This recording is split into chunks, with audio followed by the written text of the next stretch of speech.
తర్వాత అంటే అప్పుడు మీరు సీట్లు ఎంపికలో కూడా మీరు రోల్ ఉందా తెలంగాణలో? అసలు నేను ఎక్కడ దగ్గరికి వెళ్ళలేదండి. You had no role? No, అంటే నేనే తీసుకోలేదు రోల్.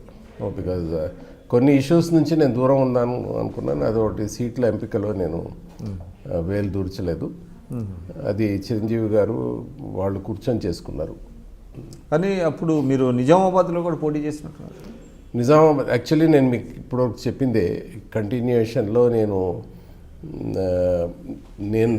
ఈ మార్పు అన్నది తీసుకొని రావాలి అన్నది, ఈ సోషల్ జస్టిసే కానీ, సమాజంలో మార్పే కానీ, ఓట్ బ్యాంక్ పాలిటిక్స్ని తీసేయడమే కానీ,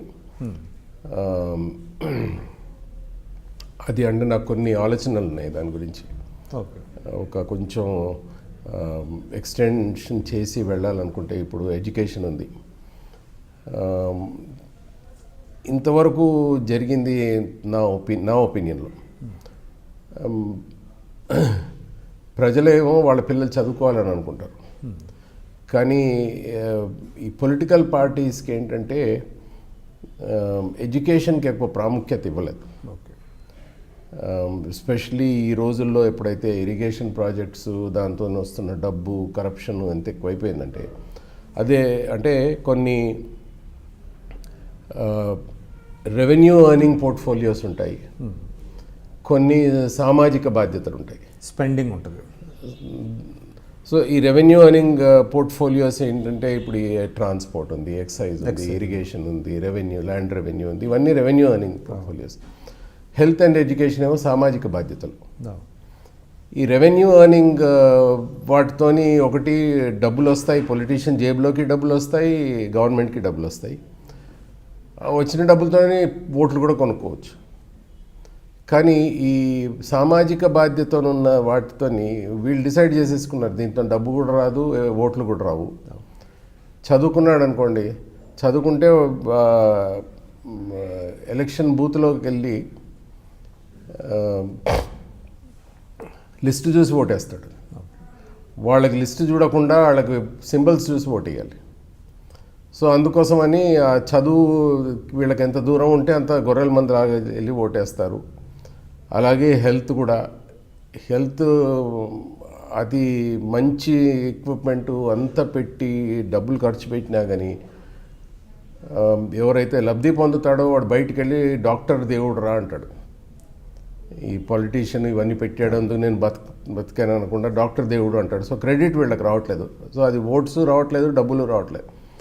సో ఇది మార్చాలి అని నేను ఆ ఆలోచన విధానంలో ఎప్పుడు కూడా నేను ఎలక్షన్స్లోకి నిలబడతాను అని అనుకోలేదు. నేను చిరంజీవి గారు లాస్ట్ మూమెంట్, ఇన్ఫ్యాక్ట్ ఒక వేరే రవీందర్ రెడ్డి గారు అని ఒక పీడియాట్రిక్స్ డాక్టర్, ఆయన నిజామాబాద్ నుంచి నిర్ధారించారు ఆయన ముందు నుంచే.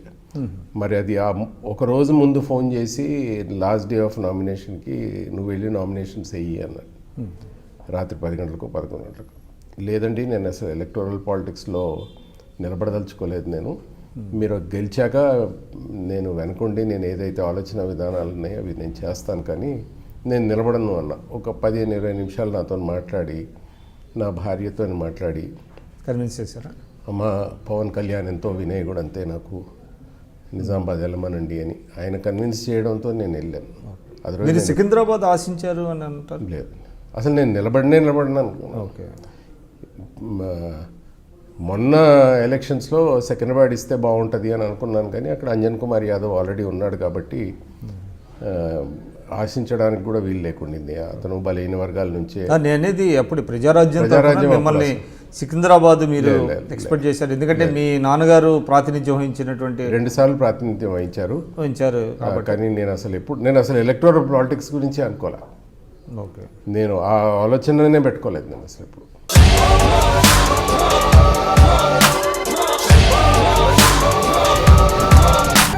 ఫోటోలో వ్యక్తి ఎవరమ్మా? మీ ఆయన చనిపోయారా? అయ్యో, ఎక్కడ పడితే అక్కడ ఏది పడితే అది వాగుతున్నాడని పోలీసులు నగర బహిష్కరణ చేశారండి.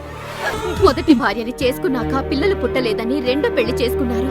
ఆవిడకి పుట్టలేదు. మూడోసారైనా తగులుతుందనుకున్నా, తనకే పుట్టలేదు. ఆయన దగ్గర బాణం ఉంది కానీ దానికి పదును లేదురా.